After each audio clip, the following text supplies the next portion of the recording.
Iyi umwanya n'uyu tugiye gutangura igikorane ku kigwa cyatowe n'abayisilamu kivuga uku: twisunze Qur'ani na Bibiliya. Ni ibihe bikorwa bikorwa mu isengesho kugira ngo byemerwe n'Uhoraho? Ibitabo bije hano ku kibuga ni bibiri, ni Qur'ani na Bibiliya. Igikurikira ni kutwereka ese bino bikorwa biri muri Qur'ani na Bibiliya bikorwa gute. Kuri ubwo rero tutakaza umwanya, ujye umwanya nawe utsinde gusubya n'amafaranga, ahubwo dushyire mu ngiro twebwe. Mwarimu Omar, hari ku minota ya 20 mudodo tutebe hajya akubwira ngo rubanza turuciraho abenyekiti. Nazibona isigaye mu nyekiti.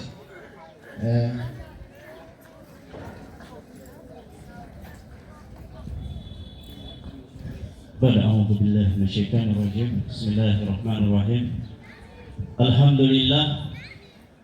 الحمد لله الذي هدانا الإسلام وما كنا لنهتدي لولا أن هدانا الله، ثم الصلاة والسلام على ختم النبيين والمرسلين مصطفى محمد صلى الله عليه وسلم. نبشر الله سبحانه وتعالى نغسبira amahoro n'ihezagiro intumwa y'Imana Muhammad sallallahu alayhi wa sallam. Tugiye kugenda n'ikigwa cyacu cy'uno munsi cyatowe n'abayisilamu mu gihe ibyigwa uko byagiye birakurikirana bisaba ko abantu bagenda barakoresha ubwenge kugira ngo birushirize gutahurika. Ikigwa rero uko mwacyumvise kivuga kiti twisunze Qur'ani na Bibiliya. Ni ibihe bikorwa byo gukorwa mu isengesho kugira ngo isengesho ryemerwe imbere y'Uhoraho. Twisunze Qur'ani na Bibiliya. Ibi bitabo rero ko ari bibiri bigiye kutwereka isengesho ukuntu rigenda niwabikora binyuranye nuko tuza kubisanga muri Qur'ani na Bibiliya. Wewe umenye ko isengesho ryawe ni batil imbere y'Uhoraho ntigemerwa. Nk'uko rero bisanzwe bimeze mu migigwa ya Kiislamu, mu migigwa y'isengesho rya Kiislamu, intumwa y'Imana Muhammad sallallahu alayhi wa sallam yatubwiye ati al-Islamu nadhifu, ati Uislamu cyambere ni isuku.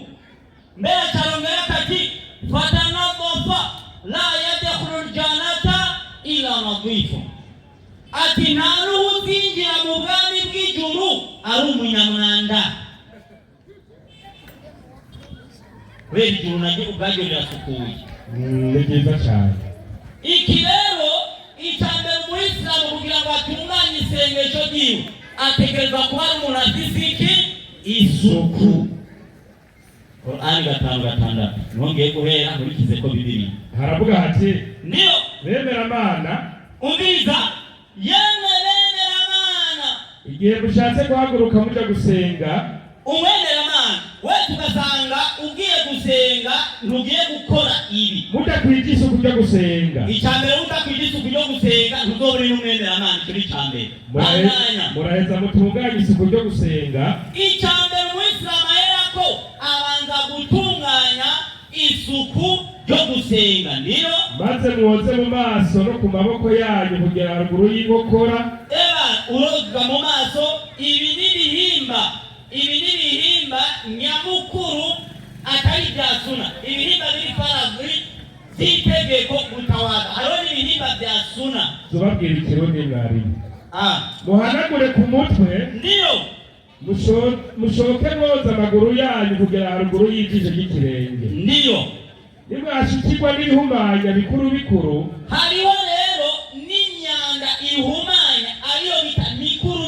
Ndiyo bituma mwiyuhagira, bigatuma umuntu abanza koga dushe cyane icyo twita janaba. muraheza mwiyuhagire n'amazi mbere y'uko musenga. Aha rero urabanza ukoga dushe nayo nyene isa amategeko dushe isanzwe, hariho n'icyo twita janaba ku bantu bakuze, umugore avuye mu mihango, umugore amaze igihe yibarutse, canke umugabo n'umugore bakoze raporo sexuelle, imibonano mpuzabitsina. Ndiyo. Nimwaba naho mugwaye indwara ibabuza gukoresha amazi, nimwaba mugwaye, hariho n'indwara ushobora kurwara ugasanga ni ikibazo kugira ngo ukoreshe amazi. Ndiyo. canke muri ku rugendo mukayabura, cyangwa ugasanga urahantu ku rugendo isengesho rirageze wabuze amazi, aricyo twita tayama, canke akaba muri mwebwe wuvuye kwituma canke kwihagarika. Ndiyo. canke mukaba mwaranguye amabanga y'abubatse hanyuma mukabura amazi yo kwiyuhagira. Ndiyo. canke mugatinya ingaruka yo kuyakoresha. Ndiyo. muri ico gihe rero murashobora mukoresha ivu ryiza mu kwihumanura. Ndiyo. Igereza igitatahuriza iri rero ni isuku ryo gutegura iki isengesho. Twavuze ko twisunga ibitabo bingahe? Bibiri. Korani na Bibiliya.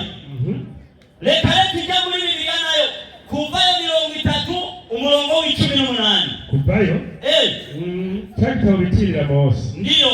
Kuvayo 30:18. Kuvayo 30:18 haravuga agasubira akongera akavuga ati, Ndiyo.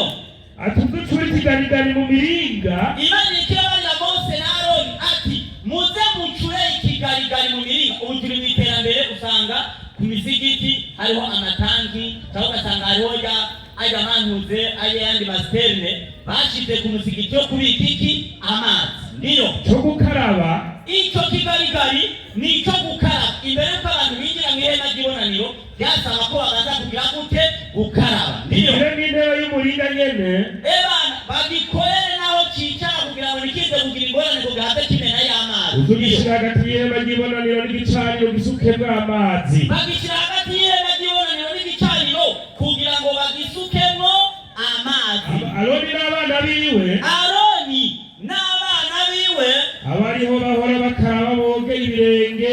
abariho bahora bakaraba bongere boge ibirenge iyo bagiye kwinjira mu ihema ry'ibonaniro kuriya baze bakarabe boge. Ndiyo. kugira ngo ntibapfe. Iyo rero bagiye kwinjira mu ihema ry'ibonaniro ni itegeko yuko babanza gukaraba bakagira gute bakoga. Udakoze ibi wogiye kunyuranya n'ibyo Imana ikunda kugira ngo isengesho ryawe rigire gute ryemegwe. Ahantamira ko hari icyo twavuze kijanye n'abantu bari mu butinya cyangwa bavuye mu mihango. Mbega muri Bibiliya naho bica bigenda gute? Abalewi 15:16. Abalewi 15:16. Ndiyo. haravuga hati 15:16 Abalewi bavuga ati kandi Ndiyo. intanga z'umugabo ntizamuvamwo. Ari nishati n'ababwira iyo umuntu akoze raporo sexuelle cyane yihoteye. Ndiyo. aze yiyuhagire umubiri wose. Iki bisaba ko abanza koga cyane twita janaba, apana kuva mu gitanda wowe ugaca wambaye ikoti mugiye gusenga. Oya, aho nta sengesho yawe izakwemerwa. Banza hanya gushiza akomeze kuba ahumanye gushiza ku mugoroba ariko yotse. aha rero ku mukirizo batakomeza kuba agize gute ahumanye kugeza ku mugoroba. mugabo twebwe iyo uhejeje icyo gikorwa uca wiyuhagira ukoga rya sengesho twita janaba. turabandanya. Mvuze iki gikorwa ni kuri babandi bagikoze byemewe n'amategeko y'iki y'Imana. Witubera gusambana mu cano gijanaba ngo bica bimva koya ngo gijanaba ngo ni sawa kuko umugore wawe. Oya, ni umugore wawe wa halali cyangwa ku mugabo wawe halali yemewe n'itegeko. Ndiyo. kandi uwo mugabo niyo aramuka aryamanye n'umugore bombi biyuhagire. uyu mugabo nta n'umwe atemerewe koga janaba kugira ngo rero n'isengesho ryabo ryemegwe bose babanza bagire gute biyuhagire. 19. Ndiyo. kandi ziramukobwa neza mu mihango yiwe. azamara iminsi indwi mu miziro yiwe. uzomukora ko wese azobahumanye gushika ku mugoroba. Aba n'abakiriso. Twebwe niba mara iyi minsi 3 avuyeyo aroga uguhumana kabaragize gute arahumanutse. Mugabe wabo mwacamara iminsi ngahe 7 ahumanye. Umva izindi ngorane mu baturizo mwifitiye. Aha rero turiko turaba kugira isengesho ryawe ritungana ryemerwe imbere y'Uhoraho. Ni ibihe bikorwa bikorwa mu isengesho bituma ryemerwa imbere y'Imana? Ni ibihe rero? Mbega Yesu nawe wabikora gute? Yohana 13:5. Yohana 13:5. Yohana 13:5 mu gitabo cya Bibiliya. Ndiyo. Haravuga hati, ndiyo, araheza asuka amazi mu mubehe. Na Yesu ngo yasuka amazi mu mubehe. Atangura koza ibirenge by'abigishwa. Yesu yatanguye koza ibirenge by'abigishwa. Ariho abakristo bakunda kuza. Ngo none ngo mwege babasiramu ngo murozanye. Ikatubandanye. Ndiyo. No kubihanaguza icambazo akenyeje. No kubihanaguza icambazo akenyeje. Nukashika kuri Simoni Petero waramubaza ati mugenzi. Abera abayingira dini twumvise udushingirira intayi ko natwe turi abayisilamu. Barabayingira dini Yesu yatarabigisha ikigwa twita al-ubu mu mucyara isuku. Niwe ujyatse ibirenge. Ndiyo. Yesu aramwishyura ati, ndiyo, icyo jewe ndiko nakora we muri bukimenye ubu. Yesu akamubwira ati icyo jewe ndiko nakora we Petero muri bukimenye ubu. Ndiyo. Ariko uzotumenya hanyuma. Ndiyo. Petero aramubwira ati, ndiyo, ntaho uzokwigera umeze ibirenge gushitsa ibihe byose. Ndiyo. Yesu aramwishyura ati, ndiyo, nintakoza naho tuzoba duhuriye. Yani umuntu azi ko adakaraba agiye gusenga ntahuriye n'abemeramana n'isengesho ryiwe iryo ntigenerwa kuki ku Mana. Ndiyo. Simoni Petero aramubwira ati, mugenzi, ugarukirize ku birenge gusa, ndiyo, ariko ushikare ku maboko no ku mutwe. Yesu aramubwira ati, ndiyo, uwari yiyuhagiye nta kindi agomba, ubwo yari yose dushe muhira, ndiyo, nta kindi agomba atari koga ibirenge kuko bakeye umubiri wose. N'uwagize dushe ageze ku rusengero ategerezwa kugira gute? Koga, agakora rya suku ry'iki ry'isengesho. 15 hanyene aho nyene ati kuko mbahaye akarorero. Umviriza cya kindi Yesu yakora cyo kuboza yaciye ababwira ati we kubera muri bashasha ntabwo mwari bwamenye ndabahaye akarorero nariko ndabigisha. Ndiyo. Kugira ngo nk'uko jewe mbagiriye, kugira ngo nk'uko jewe Yesu ndabigishije abariko namwe muza mugira namwe muzohore mubigenza mutyo. Aha rero nta makenga nta gupinga niko bimeze. Bandanya musiga to yumve ko ariko arabigisha. Nukuri ndababwire, umushumba n'abatashebuja kandi n'intumwa n'utuwayitumye, nimwamenye ibyo muzoba muhiriwe nimwabikora. Simvuze mwese kuko nzabona atoranije turiya igereza. Reka n'ubundi si bose bakaba ataneka ibi bikorwa n'abatoranijwe n'abatoranijwe n'Imana bakamenya ati kugira tuje gusenga tubanza gukora ibi rero umusiramu avuye muhira yabikoze agashika no ku musigiti ameze neza isuku ryiwe ritunganye. Mbega abarindiriye iki? Cyabarindiriye atarindiriye umuhamagaro. Umuhamagaro nawo mbega bigenda gute? Yeremiya 1:1. Ijambo rivuye kuhoraho riza kuri Yeremiya riti, hagarara mu kirimba kirira ku ngoro y'Uhoraho hatangariza ijambo. Genda gahoro ngo hagarara mu kirimba kirora ku ngoro y'Uhoraho. Nicyo gituma byari ari umwarimu w'umukristo yihende none ngo mbega Imana yanyumvise connection mu ruhande rumwe ngo handi nta yiri Imana iti hagarara mu kirimba kirora ku ngoro y'Uhoraho uhatangariza ijambo. Sio kwavugiriza inkengeri, sio kwadodora agafuni, sio kwakubita ingoma, uhatangarize ijambo. Nk'ubu kiburayo ngaha atangekaniye umuntu arahagarara, Allahu Akbar, Allahu Akbar, Imana niyo nkuru, Imana niyo nkuru. Ihangane ahantu hatorewe azana amashetani ariko amashetani ngamwe ihangane aho muri shega. Allahu Akbar,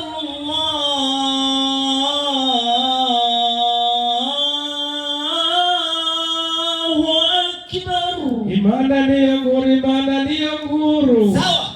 Imana iti hagarara mu kirimba kirora ku ngoro y'Uhoraho uhatangariza ijambo. Abateka mitwe nabo b'abakirisu bo baciye bahawushira ingoma bahitanye ikimanza cy'ingunguru bagishyira ku rusato barondera umuvuzi w'ingoma mu migerere niwaza kudodora abantu barageze ko bajya gusenga.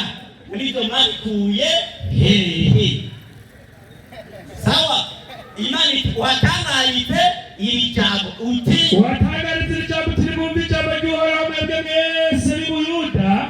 ashhadu Allah ilaha illallah. Hayindi mali ariko yegusengwa by'ukuri kiretse imana imwe rudende. Allahu akbar. Abaca muri birimba. Ubiza uri kurahamagara abantu bariko barayuragira nabo sabiye kumanya wo gusenga wagize gute wage abateka bitwe nabo bandi ku rusengero bakajya bahitana icumba bakagikubita ku kindi wachinga njo sawa bakabahamagara bakoresheje iki icumba babona ku kindi Ingo musengu uhoraho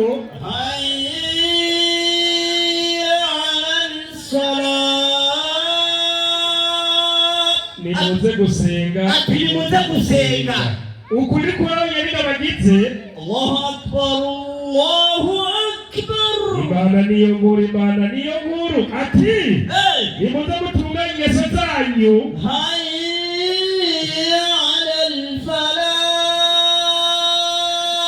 nimuze gutunganirwa kumbi byose byanditswe muri Bibiliya jamani ibi rero ukigugani uvuga ya muhe ibi niko biri uko ibinyuranye n'ibi wewe urumube shi n'itegeko ryawe ntigembe wa Qur'ani ya aya nyene 62 aya 9 zanazunganisha Qur'ani na Biblia Qur'ani fanya haraka 62 Emele Imana abari numa yayo bakubariza n'amabwirizwa yayo aremeye Allah yana abantu badakora ibyo n'ubundi basanzwe bemerande Allah numa za Allah niyo niharariko kuja gusenga ku munsi w'ikoraniro w'ituma uyu n'umurariko wo guhamagarira abantu kuja gusenga ku munsi wa Ijumaa bisobanuye ko n'iyindi minsi azani gatoba azani togwa iminsi yose azana zitogwa ni zitandatu hariho azana ziriza alfajiri hagacabaho rero na azana imwe ku yandi masengesho alfajiri n'umutwenzi iyo murashoka mugerageza kuja gusenga no kumviriza inyigisho aya majambo rero Muislamu wese ahageze umuntu atinya Imana ayumvise agasohoka agacagenda kumviriza iki inyigisho uko bimeze naam okay noneho rero mbega iyo bageze mu musigiti bigenda gute arona kandi kanungira kishemo Yosuwa 5:15 ale tugeze ku musigiti tugaje biroti tugeze ku musigiti 5:15 Yosuwa 5:15 harasubira igitabo cya gatandatu muri Bibiliya 5:15 havuga ngo niyo haravuga ati nuko umugabisha w'ingabo z'Uhoraho yishura Yosuwa ati kuri inkweto mu birenge byawe niyo kuko aho hantu hagaze arahera twebwe tugiye mu musigiti ntitarabyarira tubavanye muri toilette bari ku rusengero ariko usanganye abagiye mu ya mbere ugasanga nyine hariya toilette bayicakuje umwana umwe yatabiye aho uyunda ugahiga ahantu honyora ukahabura ariko batakotere yambara ikigoma ngo umuti ugaceza ibibazo uvuyeyo ni byatsaje imbere y'urusengero ugacubeza no mu rusengero haleluya mwami n'amasiranoke hehe mu kirato bandanya Imana rero iti Yosuwa kuri wetu muyegeka kuko abantu hagati arahera noneho rero tugeze mu rusengero cyangwa mu musigiti mbega bigenda gute nuko Yosuwa bigenza atyo nuko byagenze Nehemiya 8 uhereka 6 twihute zikagira iminota nk'ibiri geranyisha Nehemiya page ya 574 Nehemiya 8 ariko ugomba ibare byose Bibiliya nagenda afata n'amapaji wiheneza kubwira ipaji fanya haraka 574 Nehemiya nagezeyo 8:6 abayisilamu Omar egera ngaha n'uriya muhungu mwegere ngaha nabo baje bahungu bano muze hano nyaruka fanya haraka genda mutanga karore ndiyo muzora ibihembo ku Mana ndiyo agaranga Nehemiya 8:4 ndiyo Ezira umunyabwenge w'ibyanditswe yarahagaze ku mutara wakiye icyo gikorwa nyene Ezira umunyabwenge w'ibyanditswe yarahagaze ku mutara w'ibiti wubakiye icyo gikorwa nyene yarahagararanye na Matitiya ndiyo na Shema ndiyo na Uriya ndiyo na Hilukiya ndiyo na Yasera ndiyo abo nibo bari uburyo bwiwe ibumoso bwiwe hari Pedaya na Mishayeli na Malikiya na Hashimu na Bashibadani na Zekariya na Meshalumu ndiyo nuko Ezira azingurira igitabo abantu bose babona Ezira cyazingurira Allahu akbar, Allahu akbar, ashhadu an la ilaha illa Allah, ashhadu anna Muhammadan rasulullah, hayya ala salat, hayya ala falah, qad qamatis salat, qad qamatis salat, Allahu akbar, la ilaha illa Allah. Ndio ndio kweli yari umurundi Nehemiya kweli. Maze akibitsingurura abantu bose bava hasi, Ezira araheza himbaza Uhoraho Imana isumba byose.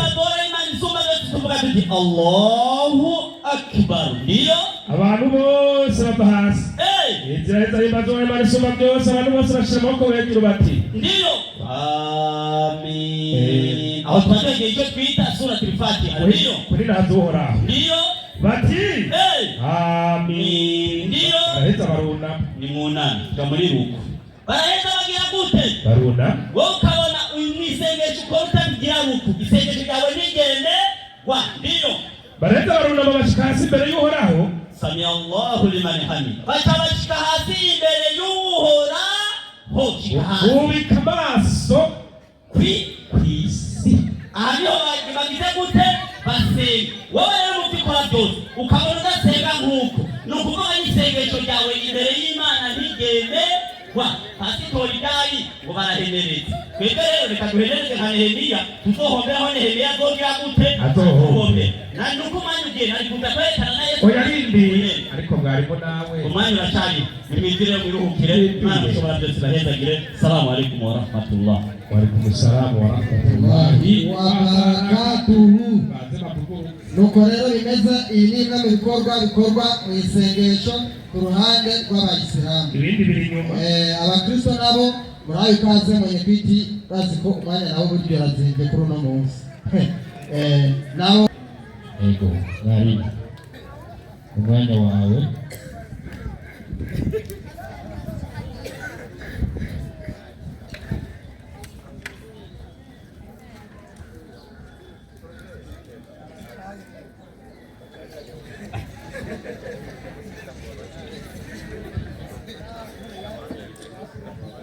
Haleluya Kristo. Abayisilamu turabahaye mwiriwe, amahoro n'imigisha bibane namwe, kandi Imana ibahe kumenya no gutahura no kuyubaha. Ikigwa dufise hano uyu munsi ni ikigwa catowe n'Abayisilamu, ni ikigwa bavuze ngo ni ibihe bikorwa bikwiye gukorwa mu isengesho kugira ngo isengesho ry'umuntu ryemerwe n'Imana. Yaje hano yavuze byinshi kandi nari mwabyiyumviye. Aje hano yatanguje mu gitabo cya Korani gatangura wa 6 aho hariho ingingo zavuzweho zibikwiye gukorwa kugira ngo umuntu mu isengesho ryiwe ryumvigwe. Mwazumvise yaciye anasimbira no mu gitabo cyo Kuvayo 30:18 aca naho nyine arahasomesha. Ariko imbere y'uko ngize icyo mvuga, nashaka nabwire mwese mukoraniye hano abakristo n'Abayisilamu, nimwehembwe n'amajambo y'abo bagabo. N'utujambo bateranya bakongera bagateranya kugira ngo baronke ingene bakwega abantu ngo batware mu idini ryabo. Mugabo si ukuri kuva mu ijuru ku Mana, ni ibintu byo gukwega abantu, gukoka abantu. Kuvayo ikigabane wenyine yatanze 30:18. Soma Kuvayo 30:18 handitse ngo ati uzucure ikigarigari mu miringa cyo gukaraba. Bandusoma umutwe w'amajambo. Ikigarigari cy'umuringa. Ikigarigari cy'umuringa. Ikigarigari sigura ngo ni uwo twavuga ko ari ikintu kimeze nka base. Hama Mose yabwiwe ngo uzucure ikigarigari cy'umuringa, twene uzucure ikigarigari cy'umuringa aho cyo gukaraba. Kigire n'intebe y'umuringa nyene. Ukigire n'intebe y'umuringa nyene. Uzugishire hagati y'ihema ry'ibonaniro. Uzogishire hagati y'ihema ry'ibonaniro ry'ibonaniro. Mandanye Soma. ugisuke n'amazi. Hama usuke n'amazi. Aroni n'abana biwe aribo bahora bakaraba. Aroni agakwabu n'abana biwe akandi gakwabu abe aribo bazohora bakarabira muri ico kigarigari. 17 urwa 17 Sawa kwa 17 wa 17 aho 20 ego boge ibirenge. Hama Aroni n'abana biwe boge iki ibirenge. Twende iyo bagiye kwinjira mu ihema ry'ibonaniro. Iyo bagiye kwinjira mu ihema ry'ibonaniro baza bakarabe boge kugira ngo ntibapfe. ntibagire gute ntibapfe. Niyo bagiye kwegera igicaniro guhereza ngo banyosereze ibimazi bitongorwa n'umuriro. Ndakiriza ngaho iri tegeko ryahawe abantu bose n'abose ubwiwe ntikamuraba. Yabwiwe ngo iri tegeko rihawe Aroni n'abana biwe. Nta wundi muntu yahawe iryo tegeko. Ryarihawe Aroni n'abana biwe gusa. Bose ntikamuraba. Mugabo kuberesha abantu bakorondera ingene bakoka abantu agaca bikwega atabiza ngo iri tegeko rihawe abantu bose kugira ngo basenge amasengesho. Ariko Aroni n'abana biwe baba hajya ku rusengero nyine. Nta handi bara. Utachatse kuvuga. Itegeko rero ni itekamutwe sindiga abantu bose 21. Nuko baza bakarabe boge ibirenge kugira ngo ntibapfe. Aroni n'abana biwe gusa niga abantu bose itekamutwe. Mbega abayisilamu itekamutwe zo koza kwiyoza babikuye he? Ni Imana yabategetse bitese murabivuga kwikise sito tena Aruru nisome Aruru ukurasa 96 ukurasa 96 inasema ikiimba hivi. Naruta inasema amesimulia Ubuhuraria Abu Huraria na Mtume alisema Muhammad yavuze ngo mmoja wenu umwe muri mwebwe Abayisilamu anapoamuka kutoka usingizini yatuka avuye mw'itiro basi atawaze na apandishe maji puani na atawaze uruhande rumwe avuze ku maboko mu mutwe kuyaduza mu mutwe avuga ku birenge kugeza ku kirenge apandishe maji puani apele mara 3 akishe amazi mu mazuru abikorere tagabo gatatu kwani kwa sababu shetani amelala ndani ya tumbo yake. Imamba Abayisilamu bakora ibyo nuko yuko Abayisilamu mu mazuru yabo ni hugwari Satani cyaragoye. Satani mu mazuru bande y'Abayisilamu wabagetagerageza kukoka abantu mwumva ibintu ngo yoboka abana kugira ngo basengesha yuko wapi erike kakuze nuko yuko Satani ari mu mazuru yabo hayimvo yera yaba itumye mutawaza hayimvo hakimaze kubiza kugira ngo basengesha kugira ngo bumvike nta munsi akatako narinzi ashaka agerageza gutanga ibintu ngumbe kugira ngo mutane neza ushiba no muri Yohana 13 soma tera ku wa 11 ngo hivi soma Yohana 13 ku murongo wa 11 kwanza hela 5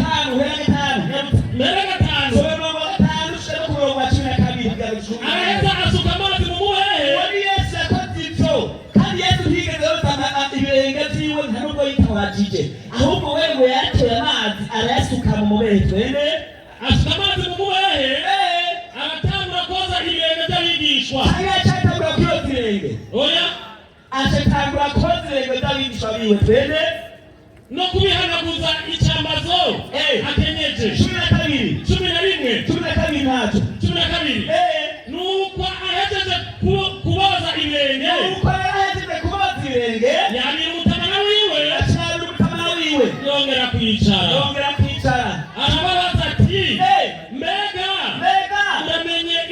mbagiriye, muramenye icyo mbagiriye, munyita mwigisha na shobuja, munyita mwigisha na shobuja, kandi mubivuga ko, kuko ariko ndi, igarukitse ngaho.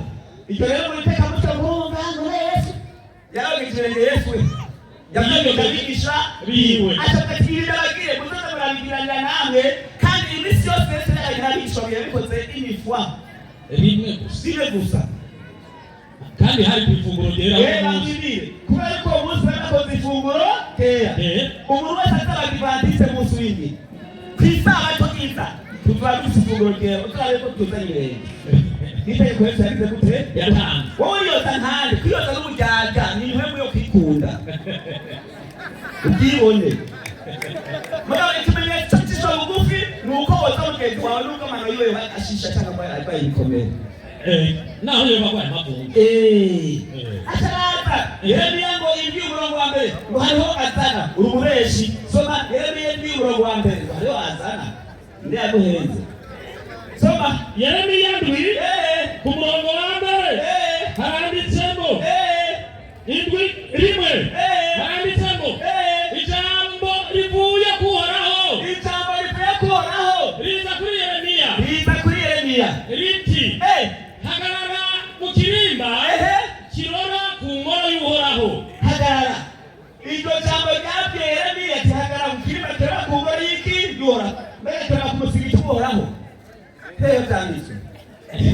Urabona muteka mutega abagabo bana ariko bahagarara indani mu musigiti, guhagarara ku nzira kirimba kiza ku nzira ku ngoro y'iki y'uhoraho. Soma uhatangariza ijambo uti nimwumve ijambo ry'uhoraho. hagarara mbiza kubwira ntabwo murazo guhera kuri zawe icyo bakora ntabihuriye n'icyo yabwiwe gukora.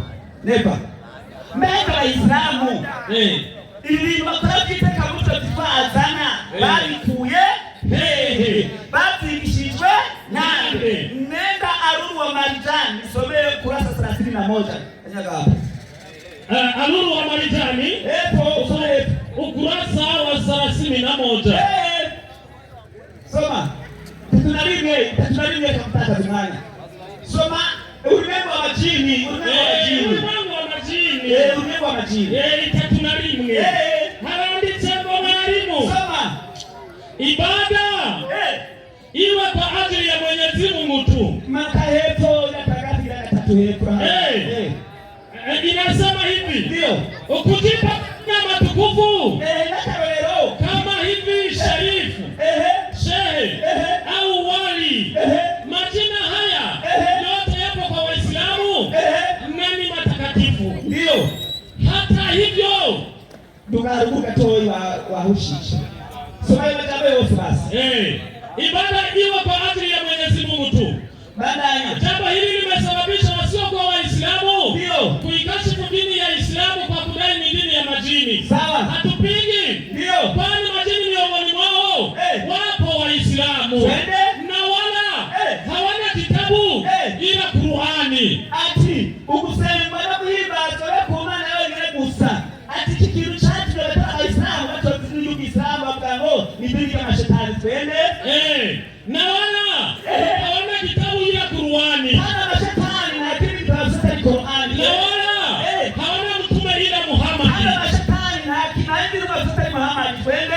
Lakini namna hayo huwa majini mashetani sio majina wema. Atero kandi nao ndugu kwa mashetani ayo majini na majini meza twende. Na ndio maana Mkristo akisilimu huambiwa amepatwa na shetani. Nisha mambo Mkristo mkisema mashaka yuko ndio na shetani twende. Hoja hii ikikiru si ya kweli. Wanadhanicho lakini ina nguvu kwa vile vigezo vinavyotumikana na vile ambavyo shetani wa kijini hujifananisha kwao kama vile kutoa salam. Umuriza ngoliyo mpamvu shetani rero ariyo jini ngwashobora no gukora ibintu kuvuga ngo salam assalamu alaykum bikorwa nande shetani twende kutoa adhana Allahu akbar kibaru bikorwa nande na shetani alikora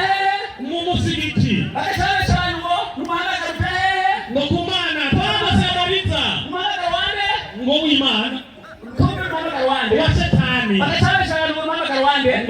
w'Imana. Kumbe wande wa shetani. Sema majambo. Inasema hivi. Sema majambo.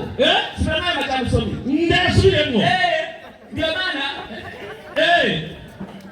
hoja hii sina kweli. Shuka chini. Lakini ina nguvu kwa vile vigezo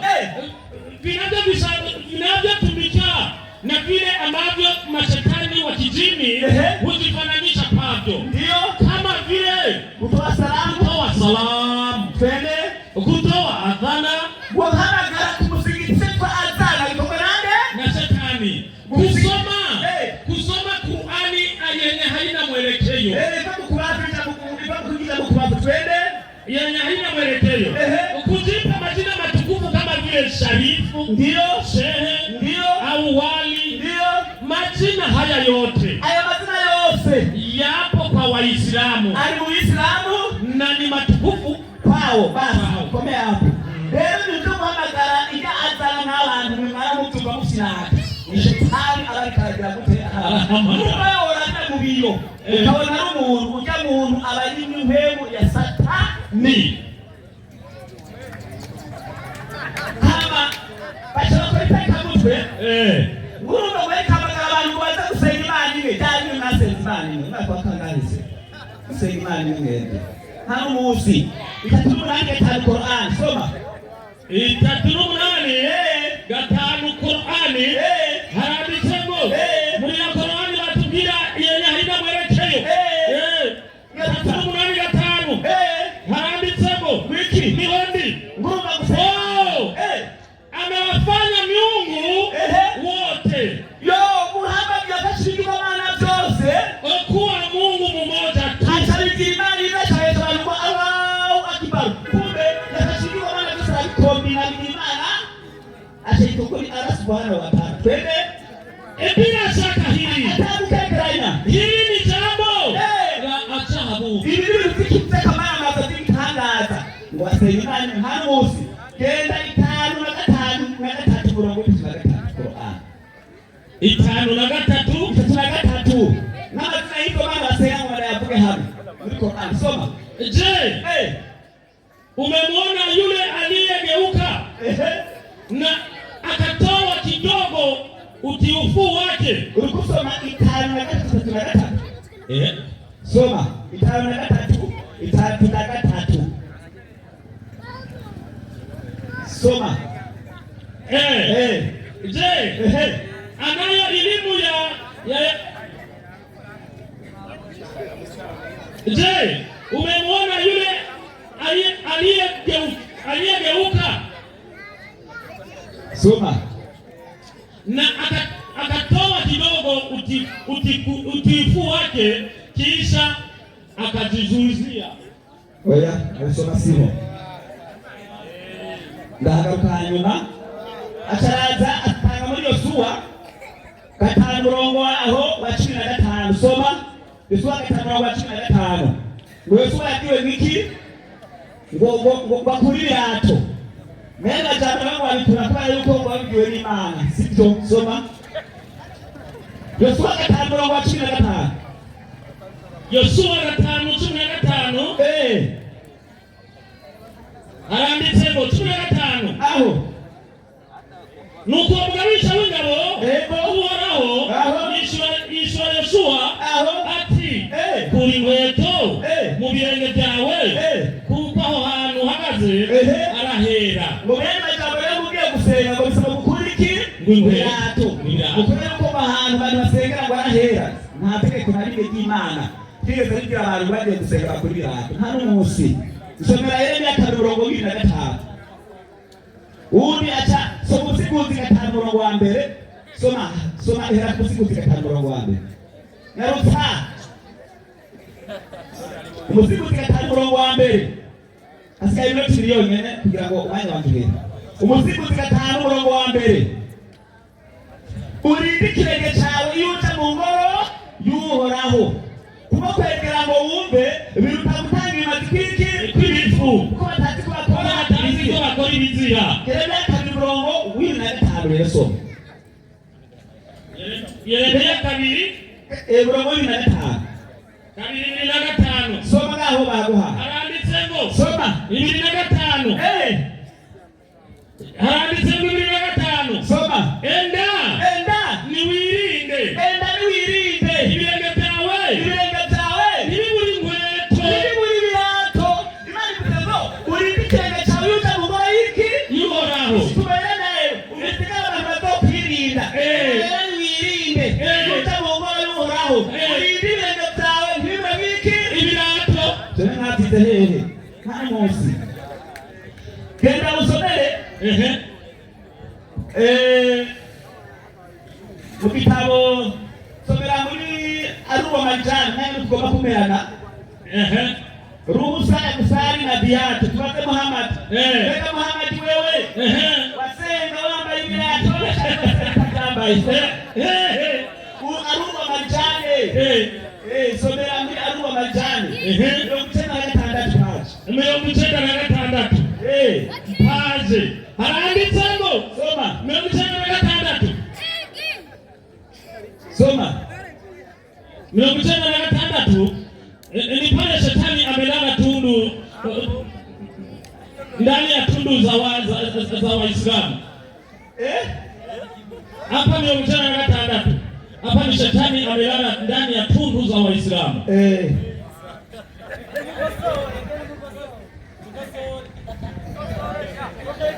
Nacho turasoma hanyuma ikibazo kijyanye n'ibyo gusenga yaje abwita kuba amasomera 220 Qur'an cyangiriza ngaho kubama 220 yego haranditse ngo soma 220 na wachawi abarozi wanapinduliwa watapinduka na wanasujudu. Basi ibi baje gukora hano rero bariko barubama ngo n'amasengesho yabo yemerwa icyo gikomera bande n'abarozi abarozi kuko nawe bagira gute nibo bubama ngo amasengesho Imana yemera sibyo nta munsi n'abaheze. Haleluya bakristo, haleluya. Isabato nziza.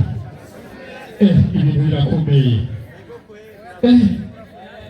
Hemwe mwari muzi yuko idanduru barara barakoma mu gitondo kwari satani yivugiye reka ngiye numva umwisiramu ati mwenye kiti karibu bavuga bakomeye bivuga mw'izina rya Yesu bijya bintu numva ni bibi rwose. Tutwalele Michael hariya hepfo iri ivuga cyane hariya ruguru mwenye kiti twalele ya Michael ivuga cyane. Salamu alaikum wa rahmatullahi wa barakatuh. Wallahi inna lillahi wa inna ilaihi rajiun. Ahantu murabe neza ku ruhande rw'abakristo nta konegisi ihari mutuka mutuzanira wiki kuko ibintu byagoranye cyane ikibazo cyamaze kwaduka. Oya ikicikwa ni ruhana basa nabonye ari mukuru mbone cyangwa ni mama mumanguru iko ngana bimeze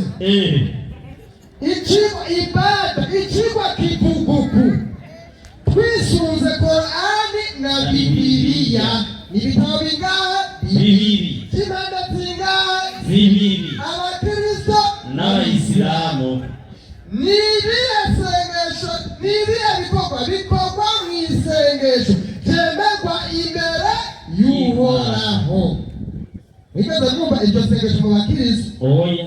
Umwisilamu yatarekana ibyabo twatwaye tukene k'umukristo azakerekana ati natwe rwacu ni ibi ntiyabagera ko wakana rwaba mututarerekana rwawe achaza kuitoka tuza kwitoka nereka rwawe imyidogo ni mu gipolisi tuza kwitwara kuko rero mwanya ari mutoya tubangara iminota 15 kugira ngo tuze kureba iki imbere ari mu Idrisa karibu.